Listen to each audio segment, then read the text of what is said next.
World's best law of attraction money and success coach అయిన ప్రముఖ షేక్ అన్వర్ గారిచే జూన్ 1 హైదరాబాద్ లో జరిగే one day magic of law of attraction and millionaire mind work shop కి register చేసుకోండి. నమస్తే, వెల్కమ్ టు సుమన్ టీవీ. నేను మీ యాంకర్ శ్రీ. విల్డీడ్కి సంబంధించి ఎన్నో ఎపిసోడ్స్ చేసినప్పటికీ కూడా ఎంతో మందికి ఎన్నో రకాల ప్రశ్నలు అయితే ఇంకా ఉన్నాయి. అందులో భాగంగానే వీడియో కింద ఒకరు కమెంట్ చేయడం జరిగింది. సో ఇంతకీ ఆ కమెంట్ ఏంటి, ఆ కమెంట్లో విల్డీడ్ గురించి ఏం అడిగారో వీటన్నిటి గురించి ఈ రోజైతే మనం ఈ ఎపిసోడ్లో డిస్కస్ చేయబోతున్నాం. అండ్ దాని గురించి మాట్లాడడానికి హైకోర్టు అడ్వకేట్ అలగిరి రవీంద్రనాథ్ గారు ఉన్నారు. వారిని అడిగి తెలుసుకుందాం. నమస్కారం అలగిరి రవీంద్రనాథ్ గారు. నమస్తే అండి శ్రీ గారు. సార్, విల్డీడ్ అంటే ఒక కమెంట్ పెట్టారు సార్, సుదర్శన్ గారు అని. మా తండ్రి విల్డీడ్ అయితే రాయడం జరిగింది, బట్ ఇప్పుడు కొన్ని ఒపీనియన్స్ అయితే మారాయి, ఒపీనియన్ మార్చుకున్నారు, మళ్ళీ దాన్ని క్యాన్సిల్ చేసుకోవచ్చా అని అడుగుతూ ఉన్నారు సార్. సో క్యాన్సిలేషన్ ప్రాసెస్ ఒకవేళ నిజంగానే ఉంటే ఎలా ఉంటుంది? విల్డీడ్ లేదా వీలునామా, అసలు ముందుగా విల్డీడ్ అంటే ఏంటి తెలుసుకోవాలి. అంటే మన స్పెల్లింగ్లో ఉంది WILL, విల్ ఫామ్. అంటే విల్ అనేది ఎప్పుడు వాడతాం? ఫ్యూచర్ టెన్స్లో వాడతాం మనం. యాక్చువల్ దానికి అలాగే వచ్చింది. వీలునామా అంటే విల్ ఫామ్ ఫ్యూచర్ టెన్స్లో వాడాలి. అంటే తదనంతరం తన జీవితం అయిపోయిన తరువాత అందులో ఉన్నటువంటి వివరాల ప్రకారం, అందులో ఉన్నటువంటి ఆస్తి, బ్యాంక్ ఖాతాలు, బంగారం, ఇతరత్ర వివరాలన్నీ కూడా ఎవరికి మనం రాస్తే వాళ్ళకి మాత్రమే చెందే విధంగా రాసుకున్నటువంటి ఒక ప్రమాణ పత్రాన్ని, ఒక డాక్యుమెంట్, ఎవిడెన్స్ని మనం వీలునామా అని అంటాం. అయితే ఈ వీలునామా ఎప్పుడు రాసుకోవాలి అంటే మనం ఇంతకుముందు చెప్పాం, 18 ఏళ్ళు దాటినటువంటి ఏ వ్యక్తి అయినా రాసుకోవచ్చు. మరి వీలునామా రద్దు చేసుకోవచ్చా? రద్దు చేసుకోవచ్చు 100%. ఎందుకంటే వీలునామా తన జీవితకాలంలో ఎన్నిసార్లైనా కరెక్షన్ చేసుకునే అవకాశం ఉంటుంది. ఉదాహరణకి ఎప్పుడో 10 years బ్యాక్ ఒక వీలునామా రాసుకున్నాం. ఆ రోజు ఉన్నటువంటి మన మానసిక స్థితి, అదేవిధంగా మనకు ఉన్నటువంటి ఆస్తుల యొక్క వివరాలు, దీన్ని బట్టి మనం ఒక వీలునామా రాసాం. తర్వాత కాలం మనం ఇంకా బతికే ఉన్నాం. ఈ వీలునామా మరలా కొత్తగా ఆస్తులు చేరొచ్చు, చేరకపోవచ్చు, దట్ ఈస్ డిఫరెంట్. కానీ మన మైండ్ సెట్ మారింది. అంటే అప్పుడు మనం ఎవరికో ఇవ్వాలనుకున్నటువంటి మన ప్రాపర్టీ కావచ్చు, బంగారం లేదా బ్యాంక్ ఖాతాలు, FDలు, రిజర్వ్ ఉన్న ఫండ్స్, ఇవన్నీ కూడా ఎవరికో చెందాలని రాసుకున్నాం. కానీ మారుతున్న కాల పరిస్థితులకు అనుగుణంగా ఏవైనా మార్పులు చెందిన తర్వాత ఆ వీలునామాని రద్దుపరుచుకునే హక్కు ఎవరైతే వీలునామా రాశారో ఆ టెస్టేటర్, వీలునామా రాసినటువంటి ఆ వ్యక్తిని టెస్టేటర్ అంటారు.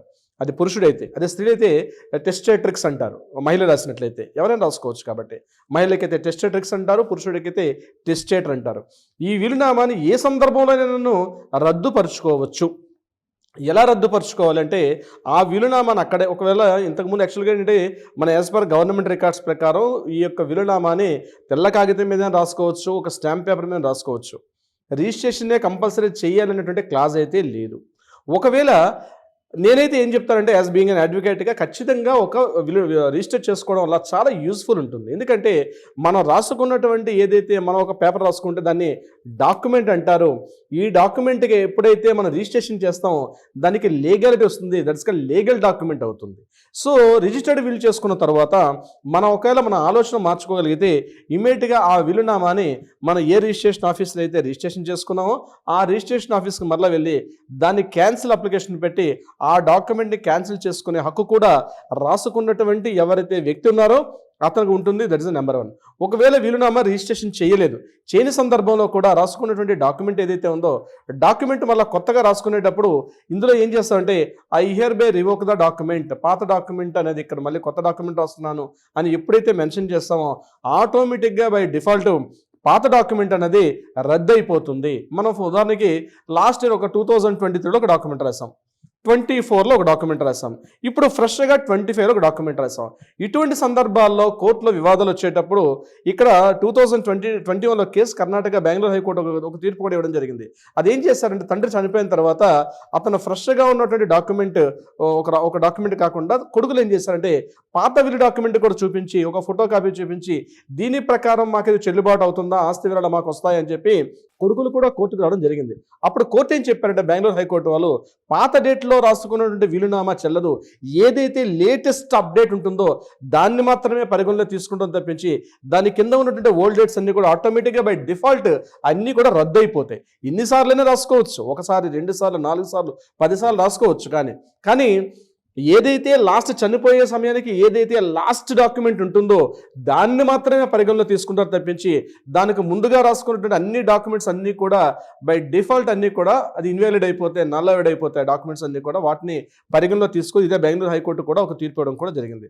సో ఇక్కడ దాన్ని బట్టి మనకు తెలిసింది ఏంటంటే వీలునామా ప్రక్రియ ఏదైతే మనం రాసుకుంటున్నాం వీలునామాని ఎన్నిసార్లైనా కరెక్షన్ చేసుకోవచ్చు, దాన్ని ఎవరికైనా మార్చుకోవచ్చు. వీలునామా రాసిన వ్యక్తి 18 ఏళ్ళు నిండాలి, స్త్రీలైనా పురుషులైనా ఎవరైనా రాసుకోవచ్చు అని చెప్పాం. ప్రాపర్టీస్ అది ఎకరాల్లో రాసుకున్న, అపార్ట్మెంట్లో ఫ్లాట్స్ ఉన్న, చిన్న ప్రాపర్టీ ఉన్న వీలునామా అనేది తప్పనిసరిగా రాసుకోవడం వల్ల మన పిల్లల మధ్య ఎటువంటి కోర్టు కేసులు కానీ కోర్టు గొడవలు లేకుండా ఉండే అవకాశం ఉంటుంది.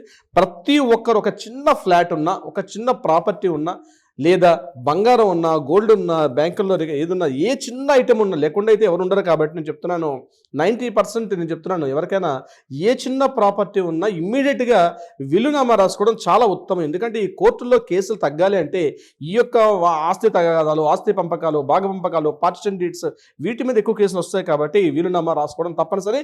కానీ ఆ వీలునామాను రాసుకున్న తర్వాత ఒక్కసారి వీలునామా రాసుకున్నాం కాబట్టి దేనికి స్టాండ్ అంటే అట్లాంటిది ఏమీ లేదు. ఎప్పటికప్పటికప్పుడు మనం రీకరెక్షన్ చేసుకుంటే వీలునామా రాసుకోవచ్చు. కానీ రాసుకునేటప్పుడు క్లియర్ చేయాలంటే దీనికి ముందుగా రాసుకుంటే వీల్స్ అన్ని కూడా అది ఇన్వాలిడే కాదు, ఈ రోజు నేను రాస్తుంది మాత్రమే వీళ్ళు పర్ఫెక్ట్ అని చెప్పి రాసుకోవాలి.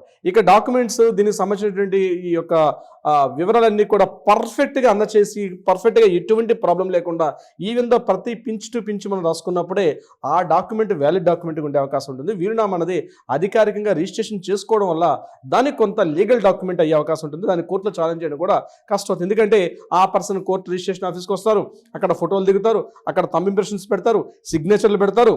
సో ఆ డాక్యుమెంట్కి ఒక లీగల్ అథెంటికేషన్ వస్తుంది. సో రిజిస్ట్రేషన్ చేసుకోవడం తప్పనిసరి. రిజిస్ట్రేషన్ చేసుకున్నప్పటికీ కూడా ఆ డాక్యుమెంట్ని రద్దుపరుచుకునే అవకాశం ఆ ఎవరైతే విల్లీడ్ రాసుకున్న వ్యక్తికి డెఫినెట్గా ఉంటుంది. ఎన్నిసార్లు నేను రాసుకోవచ్చు దీనికి సంబంధించిన వివరాలు సిరిగారు. అంటే ఎలా సార్, ఇంకా ఎవరికైనా కూడా క్లియర్ ఇన్ఫర్మేషన్ తెలుసుకోవాలి అన్నా ఈ విల్ డీడ్కి వీలునామాకి సంబంధించి ఎలాంటి ఇన్ఫర్మేషన్ అయినా కూడా ఆల్రెడీ రాసిన వాళ్ళే కావచ్చు, కొత్తగా రాయాలి అనుకునే వాళ్ళే కావచ్చు, రాసినప్పుడు ఏ పాయింట్స్ పర్టికులర్గా మనం మ్యాండేటరీగా మెన్షన్ చేయాల్సిన పాయింట్స్ ఏంటి, వీటన్నిటి గురించి క్లియర్గా ఎవరైనా కూడా మీ గైడెన్స్ కావాలి అంటే ఎలా అప్రోచ్ అవ్వాలి మిమ్మల్ని? నేను మరీ ఈ వీడియో ద్వారా చెప్పేది ఒకటి, మీరు కష్టపడి రాత్రనగా పగలన కష్టపడి రాసుకున్న ప్రాపర్టీని, మీరు రాసుకున్న వీలునామాని ఒక సీనియర్ అడ్వకేట్ దగ్గరికి వెళ్ళి, దాంట్లో పూర్తిగా అనుభవించేటువంటి ఒక అడ్వకేట్ దగ్గరికి వెళ్ళి మీరు రాసుకుంటే వీలునామా చాలా నీట్గా ఉండే అవకాశం ఉంటుంది. అట్లా కాకుండా దగ్గరగా ఉన్న డాక్యుమెంట్ రైటర్స్ అనో లేకపోతే ఇతరత్ర తెలిసినప్పుడు ఏమవుతుంటే ఆ లీగల్ టెర్మినాలజీస్, దానికి ఉన్నటువంటి లీగాలిటీ, ఎందుకంటే ఎప్పటికప్పుడు సెక్షన్స్ మారుతున్నాయి, కొన్ని అప్డేట్స్ కూడా వస్తున్నాయి కాబట్టి అది వాళ్ళకు అర్థమయ్యే అవకాశం చాలా తక్కువ. సో ఒక ప్రాపర్టీ నేను చెప్పానండి, ఒక ఫ్లాట్ కానీ ఎకర్స్ కానీ గజాల్లో స్థలం కానీ ఏది ఉన్నప్పటికీ కూడా దగ్గరగా ఉన్నటువంటి ఒక అడ్వకేట్ని సంప్రదించి ఆయనకి కాస్త ఆయనతో మన వివరాలన్నీ కూడా ఆయనకి మనం ఇచ్చినప్పుడు ఆయన దాన్ని తీసుకొని దాన్ని పర్సన్ టు పర్సన్ డ్రాఫ్ట్స్ మారిపోతుంటుంది. ఒక స్టాండర్డ్ ఫార్మెట్ అంటూ ఉండదు. కాబట్టి మీరు ఏదైనా వివరాలు అందిస్తే దాని తగ్గట్టుగా లీగల్గా ఎలా ఏ సెక్షన్లో రాస్తే బాగుంటుంది, లీగల్గా పిల్లల మధ్య ఎటువంటి తగాదాలు లేకుండా ఎవరెవరికి ఎలా ఇవ్వాలని చెప్పి ఒక అనుభవించిన న్యాయవాది మాత్రమే దీన్ని చేయగలుగుతారు. కాబట్టి అటువంటి వీలునామా రాయాలనుకుంటే తప్పనిసరిగా సంప్రదించండి. అట్ ద సేమ్ టైం ఏదైనా న్యాయపరంగా వివాదం అంటే కూడా ఇంతకు ముందు రాసి దాన్ని క్యాన్సిల్ చేసుకున్న ప్రక్రియ ఏమంటే కూడా తప్పనిసరిగా కూడా ఒక అనుభవజ్ఞుడైన న్యాయవాదిని మీరు కాంటాక్ట్ చేయడం వల్ల చాలా యూస్ఫుల్ ఉంటుంది సిరిగారు. Anyways thank you sir, thank you so much. చూసారు కదా, మరి ఎవరికైనా కూడా ఇంకా వీలునామాకి సంబంధించి ఎలాంటి ఇన్ఫర్మేషన్ కావాలి అన్నా కూడా అలగిరి రవీంద్రనాథ్ గారి టీం కంప్లీట్గా కింద స్క్రోల్ అవుతున్న నెంబర్ని కనుక మీరు సంప్రదిస్తే వాళ్ళ ఇన్ఫర్మేషన్ ఇవ్వడం జరుగుతుంది. Thank you. సుమన్ టీవీలో మీ పర్సనల్ అండ్ బిజినెస్ ప్రమోషన్స్ కోసం కింది నెంబర్కి కాంటాక్ట్ చేయండి.